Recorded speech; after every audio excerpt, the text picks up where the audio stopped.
بسم اللہ الرحمن الرحیم۔ دیبل کو فتح کرنے کے بعد محمد بن قاسم نے اپنی طرف سے وہاں اپنے ایک سالار حمید بن وجہ کو حاکم مقرر کیا اور دیبل کا داروغہ جس نے اسلام قبول کر لیا تھا اسے دیبل میں اپنے اس والی کا مشیر مقرر کر دیا تھا۔ فتح کے بعد محمد بن قاسم کے ہاتھ بے اندازہ مال غنیمت لگا۔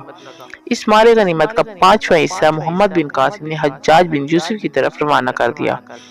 باقی مال لشکریوں میں تقسیم کر دیا گیا تھا۔ دیبل کے فتح ہونے کی خبر راجہ داہر کو پہنچ چکی تھی۔ اسے یہ بھی معلوم ہو چکا تھا کہ دیبل کا حاکم فرار ہو کر نیرون یعنی حیدرآباد پہنچ چکا ہے۔ اس موقع پر راجہ داہر نے ایک خط محمد بن قاسم کے نام لکھا۔ اپنے خط میں اس نے محمد بن قاسم کو ڈرانے دھمکانے کی کوشش کی اور اسے یہ بھی بتایا کہ ابھی اس کا پالا میرے بیٹے سے نہیں پڑا جس نے ماضی میں بڑے بڑے راجاؤں کو اپنے سامنے زیر کر دیا ہے۔ محمد بن قاسم کو دھمکی دی کہ وہ دیبل کو فتح کر کے اترائے نہیں بلکہ اسے اب ایسے لشکروں کا سامنا کرنا پڑے گا جو اسے بھاگ جانے پر مجبور کر دیں گے۔ محمد بن قاسم نے بھی اس خط کا جواب بہت سختی سے دیا اور راجہ داہر کی دھمکی کی کوئی پرواہ نہ کی۔ دیبل میں سب سے پہلے اس نے ایک شاندار مسجد تعمیر کرائی۔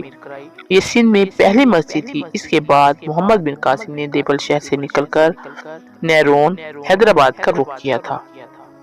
محمد بن قاسم جب اپنے لشکر کے ساتھ نیرون حیدرآباد پہنچا تو اس وقت نیرون کا حاکم راجہ داہر سے ملنے کے لیے گیا ہوا تھا۔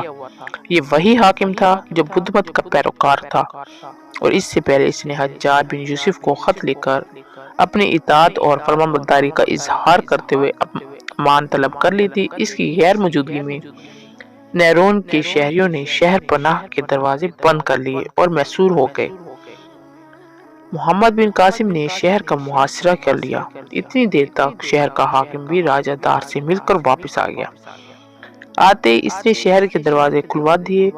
محمد بن قاسم اور اس کے لشکریوں کا شاندار طریقے سے استقبال کیا۔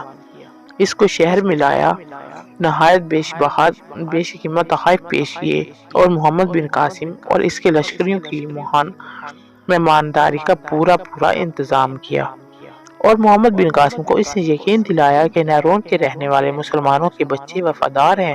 اس کے اس طرز عمل سے محمد بن قاسم خوش ہوا اور اس نے بھی نیرون کے حاکم کو انعام اکرام سے نوازا۔ اسی طرح نیرون یعنی حیدرآباد بغیر جنگ کے فتح ہو گیا۔ نیرون یعنی حیدرآباد میں قیام کے دوران محمد بن قاسم نے وہاں ایک مسجد تعمیر کرائی، مسجد کے لیے امام اور مؤذن مقرر کیے اور وہاں 5 وقتہ بجماعت نماز کا اہتمام کیا۔